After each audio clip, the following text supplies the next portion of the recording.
Hi guys, it has been a hot minute, but we are back here again with another vinyl update video. Now, I did mention in my last one that it will probably be a little bit far in between, the next updates for these, and true enough, as expected, it's now October and I'm finally getting another one out to you.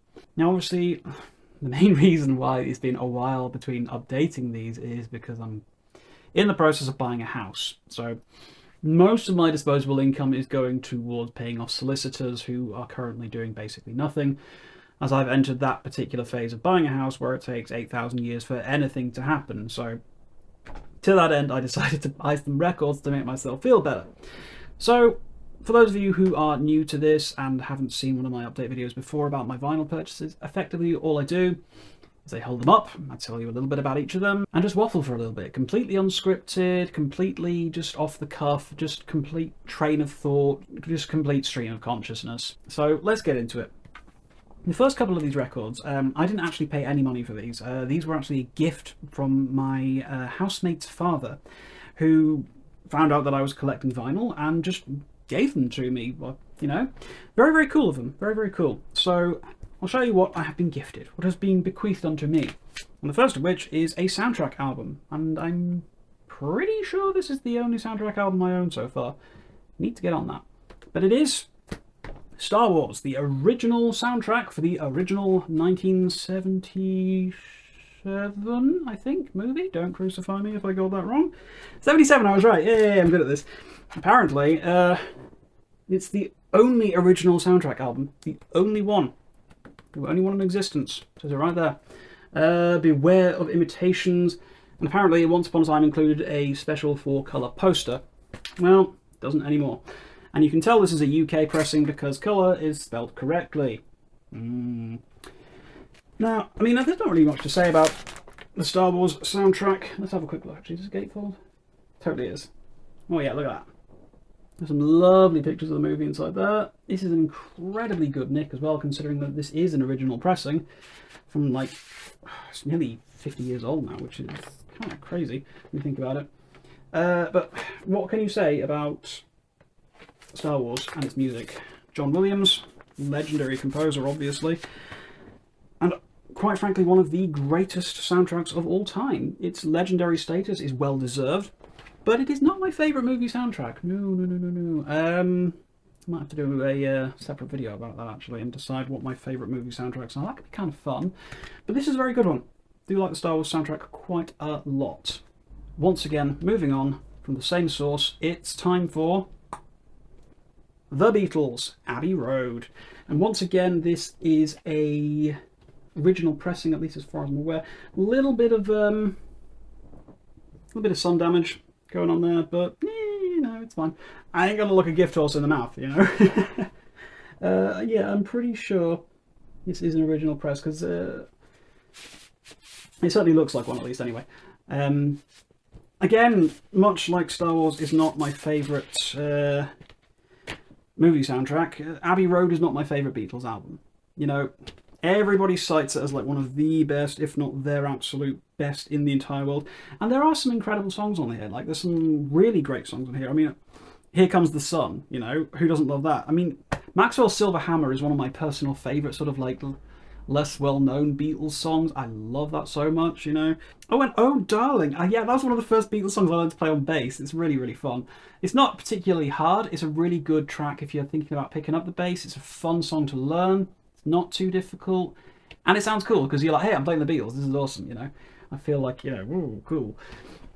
But the iconic photo obviously on the front, everybody's familiar with this. It's been lampooned and done to death by every single person and their mum, but it's a great record. I'm really, really pleased to have it. I just need to get around to getting the White Album on vinyl because that is my personal favourite Beatles album. Spoilers for maybe any future videos, but hey, I don't care. It'll be a long time before I get to it, so most of you will probably have forgotten what I said by the time it gets to it. Coming up next is a singer-songwriter whose works I've been meaning to get into a lot more. Now, it is Cat Stevens and T for the Tillerman, which I'm always told is his best record. At least most people tell me it's his best record. In fact, one of the first times I actively remember listening to Cat Stevens is, well, when I found out that it was that cover project that Neil Morse did with Mike Portnoy, and I can't remember who else. And they covered Where Did the Children Play, which is obviously the first track off Tea for the Tillerman. And I loved that song. I loved it so, so much. And I wanted to find out more about it. Found out Cat Stevens. I was like, oh, I know that name. And then I realised I'd actually listened to a bunch of Cat Stevens already and I hadn't even really realised it, you know. Obviously, Wild World and all that sort of stuff. And Father and Son, which are you know, both on this record as well. And I started to think to myself, you know what? I need to start filling in the gaps of my musical education and get onto this Cat Stevens stuff because he's pretty damn good. Caught his set at Glastonbury, and that was amazing. Like, I was blown away by how good that was, and I figured, high time, we started with the best and carried on from there. And I really do love this record. It's very cozy, it's very friendly, it's about as, you know, storybook and cute, I suppose. It's about as warm and friendly as you can expect from the cover. There's nothing offensive here, there's nothing scary, nothing that's going to scare your nan off or anything like that. You can happily put this on, and I think pretty much everybody will be able to get something out of it. So, love it, love it, love it, love it. Okay, it's finally happened. We are nearly at the end of my completed collection. Only a few to go, but I'm filling in the gaps. It's ABBA's Waterloo. Oh yeah. I'm pretty sure I'm only missing Ring Ring and Voyage. Now, I'm pretty sure, I'd have to double check. But Waterloo, I mean, what do you want to say about Waterloo? It's obviously got the song, you know, the big Eurovision hit which launched them into like superstardom and became a household name like practically overnight. But there's a lot on here which most people don't really remember, and probably for good reason. Like, King Kong song is the funniest thing I've ever heard in my life. I remember when I first, like, actively put this record on for the first time, like maybe about 20 years ago, and listened to it all the way through. I just laughed my ass off when King Kong song came on. It's basically like, imagine if ABBA were basically, you know, baked out of their minds and were just like watching nature documentaries, and they were like, let's write a song about King Kong, and that happened. So if you've not heard it, give it a listen to. It's so stupid. You've also got like Honey Honey, which is a really good song. Hasta Mañana, love that. And what else have we got on here? Ring Ring actually is on there as well. So this is probably a... Because Ring Ring's a weird one, because it's not technically listed as ABBA. It's like listed as like the various band members' names and then Ring Ring. So it's... I don't know. It's a weird way they did it. So whatever's happened on this pressing, like the title track and that's on here. But it's not my favourite ABBA record by a long shot. In fact, it's honestly probably one of their weaker records. But I still love it. You know, I still love it. And it's part of the discography, it's part of the history. I'm always going to want to have it all. So I'm nearly there. I'm nearly whittling it down to the last few. So, Waterloo, love it. Okay, we're going a bit more contemporary now. Moving away from the 70s and the old school stuff, we're moving to something that came out this year, which I have already reviewed, and there is a review to it on my channel if you want to watch a bit further. It is the Harmony Codex from Steven Wilson, including his signature. Look at that. Yeah, I went to a record signing event because there was happening to be one in my home city, which is really random because like nothing happens in my home city, like ever. But apparently Steven Wilson wanted to come to the record store here, which was kind of cool, can't lie. I remember I got there like stupid early because I remember queuing for record store day at this same place, and man, was that a queue. And I was there at like 6 o'clock in the frickin' morning or something like that, and there was a massive like 3-hour queue in front of me. So I thought, not today, Sonny Jim, and I turned up and I was like there an hour and a half before the doors opened. Nobody turned up until about 15 minutes before the doors opened. So I was sat there for like 75 minutes, twiddling my thumbs, just looking at Twitter and just doing nothing. But I was first in line. I met Stevie. He was very lovely, very nice, very friendly man. I managed to not vomit nervously in front of him, meeting one of the people who I've considered one of my musical heroes for like most of my life. And yeah, it was cool. It was really, really nice. The actual record itself, I got the... Let me just quickly whip this, show this off. We got the orange vinyl, because I'm a sucker for coloured vinyl. I'm not going to try and pretend I'm not. I just think it looks really nice. I know it doesn't sound any different, but I don't care. I like pretty things. Yeah, it's a very, very good album. It's probably not a great one to introduce people to Steven's work with, I would say. But if you're already on the hype wagon, if you're already on the Steven Wilson sort of like, you know, thing, you're probably going to like it. But if you didn't like the Future Bites, maybe not, maybe not. But I didn't like the Future Bites, and I actually really, really like the Harmony Codex. I think it's a really good album, very, very solid, worth a listen, even if you're not really into the Steven Wilson thing, because he's doing things on here that, well, just nobody else is doing, you know? There's a certain degree of fearlessness, I want to say. I know it's one of my most cliched and overused words that I tend to use in my videos. Now that you're aware of it, you'll see that I say fearlessness quite a lot. And I'm very, very aware of it. But, yeah, whatever. But he's doing things that I've never heard anybody else do on anything. And I think we need to applaud him for that and just really sort of like, you know, give it a go. Try it out. See what you think. Right, this one is actually my most recent purchase. I picked this one up this weekend just gone by because it was actually quite cheap. You know, I was surprised about how cheap this was. So it was 25 quid from my local HMV, in fact. And they were doing a special, you know, like metal week where they had some exclusive versions of the albums that they were selling. And I couldn't not grab this one because I didn't have it on vinyl yet. And it was cheap. And I love this record. It's Colours 2 by Between the Buried and Me. And what I really like about this version is, I mean, it's got this whole sort of like holographic thing going on here. And from what I'm aware of, most versions of the vinyl, they have like a little cutaway where the 2 is, like, you know, and it sees straight through to the inner sleeve.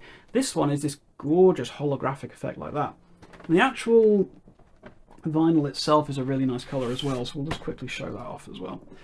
It's this really beautiful sort of like speckled, semi-transparent red thing going on. There's lots of blood splatter. Reminds me a little bit of the front cover of Metallica's Load, really, like for some weird reason. But those of you who know the story behind how that photo was taken, I sincerely hope they didn't use the same methods for making this vinyl, because that's kind of grim. Look it up, you will not thank me later. But considering this is the sequel to my literal favourite album of all time, it felt a bit weird that I didn't have it on vinyl already. I mean, I've got it on CD somewhere up there in the shelves somewhere. It's a mess up there, I'm not gonna lie. And I've listened to this album like dozens of times since it came out, like a couple of years back now. And I like to think I have something of an authority on the matter as to whether or not it's a good sequel or not. I would say, as a sequel to Colours, I don't think it's particularly good, but mostly because I hold Colours to such an enormously, overwhelmingly high standard that nothing was ever going to be as good as it, so why even try? But, that being said, as a purely Between the Buried Me album, I think this is an exceptionally good record. I think it is fantastic. Maybe a teensy bit overlong, because it's reaching towards like almost the 80-minute mark. It just keeps on going in some places. And I do feel maybe there are some parts which could have been trimmed down a bit, shortened, maybe even some of the tracks removed. I don't know. But I really, really do like this record an awful lot. And it's really nice to have not only this in my collection on vinyl at last, but a kind of an interesting version which you're not really going to see very often. I mean, hell, maybe this will appreciate in value more. I don't know. I think it's a neat looking version of it. I love this album. Very pleased to have it. Okay, we are now going back in time again to last year, where we are picking up with Big Big Trains, Welcome to the Planet. This is a very, oh wait, no, it wasn't last year, was it? Is this 2021? I don't remember. Whenever it came out, recently, in the 2020s, I don't know, whatever. However you spin it, Welcome to the Planet is a wonderful, wonderful record, and tragically, of course, David Longdon's swan song with the band. It really is a shame to me this is the last time we'll hear him on like a full studio-length release. I'm aware that the sort of like weird EP-ish thing came out this year with like some remix tracks and stuff like that, which still had Longdon on them, but that wasn't really a proper studio recording, was it? Let's be real here. That was kind of like a B-sides and live kind of thing, which it's fine. I like to continue to remember the fact that this was Longdon's last studio album with the band. And honestly, it's heartbreaking. It really is kind of heartbreaking thinking about it, because he was such a beautiful talent, such an incredible musician, and such a gift to the world. But it's so nice that we still have him in a strange sort of way, pressed on this vinyl, pressed onto vinyl, and you know, he'll never really be gone so long as we have the music, right? You know, and I really do appreciate the fact that we will have that, you know, and that yeah. Rest in peace, David. I mean, and thank you for everything, honestly. Okay, let's carry on a little bit. Now, this was a lovely gift from my partner. It was an early Christmas present. And it was originally, of course, going to be given to me for Christmas, but then we decided to buy a house and everything got like, and it was a case of like, look, you can just have it now because everything's a higgledy-piggledy at the moment. We don't know what's going to happen when, where, and whatever. So I was gifted, and it was a very big surprise to me, the copy of the Bluey album, the Season 1 first Bluey album, but this is the Record Store Day version of it, which came out a couple of years back, maybe 2020, 2021, maybe something like that. And you've got both Bluey and Bingo on the watermelon mug, which is so cute. I love it so much. It's adorable. The second album actually came out this year as well, the Dance Mode one, which again I also have the Record Store version of. That's the one I queued up for like Hours in the Rain that I was talking about earlier. And that's got like a stroboscopic effect thing going on with it, which is really, really cool if you can get it to actually look right. Whereas this one has just got these really cute pictures of both Bingo and Bluey, and I really, really enjoy that. I do think this is the better of the two soundtrack albums, if I'm going to be honest with you. I love Dance Mode. I really love Dance Mode, don't get me wrong. But the first Bluey album, I just think has the stronger songs. You know, you've got things like Keep Yuppie, Here Come the Grannies, Fruit Bat, The Creek is Beautiful, I Know a Place, you know, you've got Pool, Who Likes to Dance. Even if you're not into the show, which is fine, and I get it, I understand why people wouldn't be into the show, the soundtrack and Joff Bush really go off so hard. It was like, here's the assignment, it's a kids show about rectangular dogs, you don't have to do too much. And Joff Bush is like, nah man, I'm just going to make one of the most fire soundtracks of all time. And that's what he did. It's so good. Like, honestly, just give it a try. You've lost nothing by trying it, maybe than 40 minutes of your day.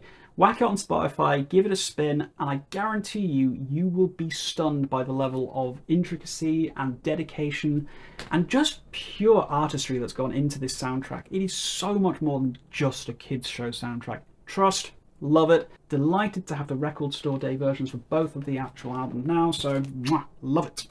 Right, we are going back in time again. We are merging back to the 70s. We're going all the way back in time with not my first album by this particular gentleman. I think it's the second vinyl that I own by them now. I'm not sure. It's one or the other. But it is my favourite by them. It's Hunky Dory from David Bowie. Now, what I love about Bowie is you can ask like 100 different people the same question, and you will get 1,000 different answers from people as to what is their favourite Bowie album. And much like some artists like Porcupine Tree or something like that, there is no real wrong answer. I mean, there's never any wrong answer for any artist, let's be honest here. It's all down to personal opinion. But it feels like more so than most artists in the world, you can justify very easily as to why you particularly vibe for any particular Bowie album. I mean, for me, like, everything on here is incredible. Every single song. Changes, absolutely incredible way to start a record. Just so, so good. Oh You Pretty Things, again, learned to play that on bass. Love it. Lots of fun. But then you got, like, Life on Mars. That is such a huge, huge song, you know? And then Queen Bitch on the second half. Oh, absolute fire. And I really like the Andy Warhol song as well. It's weird and very strange. But isn't that half the fun with Bowie? The weirdness, the strangeness that he brought to pop music, and how successful he was despite how weird he was, you know? It's just like, I've always seen Bowie as proof of concept that you can be who you want to be. And nobody can tell you to be otherwise. And you can still be beloved. You can still be successful. You can be anything you want to be. So be like Bowie. Be like him. Do it. You know you want to. Okay, now this next record is actually a partial record collection completed. Now, I say partial because for me, this band basically fell off the radar for me a lot after a particular record that they released. And I was really missing just one more to complete my classic run-up, you know. So it's Trespass from Genesis. It's the record of theirs that I'm probably the least familiar with in their classic era, you know, the one that basically ran from Trespass all the way through Wind and Wuthering. Some would argue maybe a little tiny bit past Wind and Wuthering, but not me. That's basically where Genesis finished for me. After that, it was, I don't know, the Phil Collins show. Whatever it wasn't me. It wasn't what I enjoyed. But I really do like this record. I've been listening to it quite a bit lately, and like I say, it was the one that I was the least familiar with in terms of like overall, like what do I know from this band? What do I know from this record? And it's been nice. It's been really, really nice to get like familiar with it. And I don't think I'll ever have quite the affinity, I suppose, for it as I do for things like Foxtrot or Lamb Lies Down or Trick of the Tail or any of those sort of ones from the classic era. But it's a great record. It's a lot better than their first record, From Genesis to Revelation, which I'm not going to lie, I don't like it a lot at all. This is where the band became the band, you know, and it's from here on out that they really just became unstoppable, you know. When you got things like Nursery Crime or Selling England by the Pound or all the everything within that sort of scope between this and Wind and Wuthering, it's just a phenomenal run of albums, and this is definitely one I want to keep coming back to and exploring a bit more. Okie dokie. Now, I did recently review or rank the discography of this band with my buddy Notes Reviews. If you're not familiar with their channel, please do go check them out. They're very, very excellent. I love them very much. We ranked Ghost, and it's a prequel, which for me is one of Ghost's better albums. It's up there with the best for me, actually. Now, I know a lot of people saw this as like maybe the beginning of the end, like where they were going poppier and blah, blah, blah, blah, blah. And I'm like, do you know what? No, I disagree. I think this is the perfect blend of their original occult Satanism and their poppier feels. You've got some banger tracks on here. Like, if you don't think that Faith is a bop, then just don't even talk to me. That riff that kicks off that song is just mwah, chef kiss, love it. And Life Eternal, best closing song from Ghost. Do not at me. It's just so good. But then you've got things like Witch Image, which I think is a wonderful, wonderful song.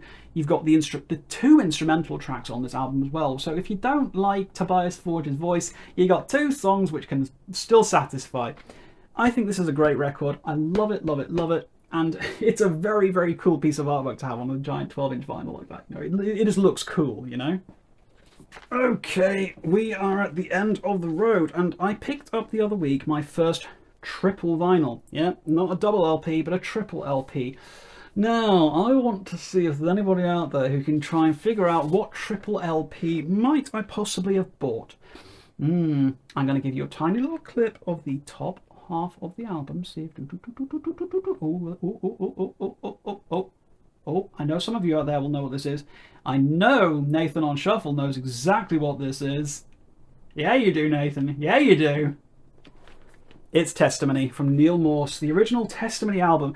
Again, randomly in my local record store. I'm just like, Action Records in Preston, it's really good. It's really good. They've got so much stuff in there that you would not think like most record stores would carry, including the solo project of former Spock's Beard frontman Neil Morse, you know.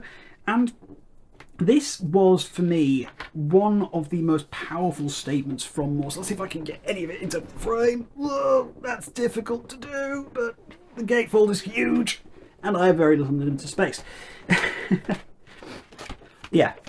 It's a great, great album. It's very long, very, very self-indulgent, and honestly, I love it. I absolutely love it. I think this is a fantastic piece of work. I do prefer Testimony too. I'm not going to try and pretend otherwise. Mostly because I think Seeds of Gold is one of his best epics like he's ever done. Ever. I love it so much. The only epics which ever like, you know, get close to it are basically everything off of Sola Scriptura, which is kind of the best Neil Morse solo album ever. I will not be taking any questions or opinions on this. In fact, actually, I might have to do a ranking of the Neil Morse / Neil Morse Band albums at some point. That could be kind of fun. There's plenty to dig into there. I mean, admittedly, I have given away the top spot already. But hey, who knows what's at number 2, right?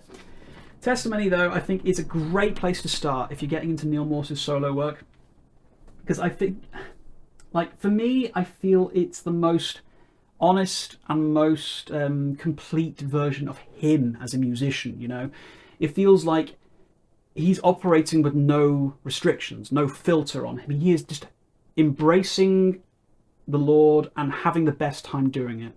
This is so true to him as an artist and so beautiful to listen to. Even if you don't have faith, this is still a sublime album that you cannot afford to ignore. If you like any sort of like classic, sort of like new prog, as it were, you really, really need to listen to this record because it is phenomenally good, and I love every single second of its incredibly extended runtime. It's like, I don't know, like what, nearly 2 hours long, maybe, I think? I don't know. It's a long boy, okay? So settle yourself in for like a big like weekend or something like that, and just crack open Testimony. Hell, just go for Testimony 2 as well. Get both Testimony records, spin them back to back, and then move on to Similitude of a Dream and The Great Adventure, and just have a whole Morsian weekend, because I've done it. You might as well do it too. It's a great time. And so, yeah, that's it. That is it for this month's vinyl update. Like I said, not quite as many purchases as last time. It was like 13, I think, something like that. And I didn't even buy like 3 of them, so, you know, I'm not breaking the bank at the moment, at least, anyway. Far too many things going towards, you know, home improvement decorations. I'm going to get like those little shelves where you can put vinyl records on your wall behind you. Hopefully, before Christmas, we will be seeing a new recording space for the channel. I won't have to be this hemmed in, cramped in my bedroom nonsense. I mean, you don't see it from like this perspective, but there's like, just beyond where my hand is basically where it ends, you know? And then it's not that much further that way. The bed is like, my knee is hitting the bed right now, and there's not a lot of room.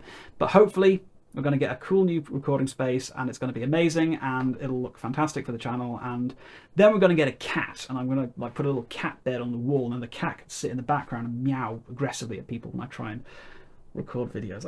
Maybe, I don't know, we'll see. But until then, guys, thank you all so very, very much for watching. I hope you all have a fantastic time wherever you are. And as always, keep your rhyme signatures extremely odd.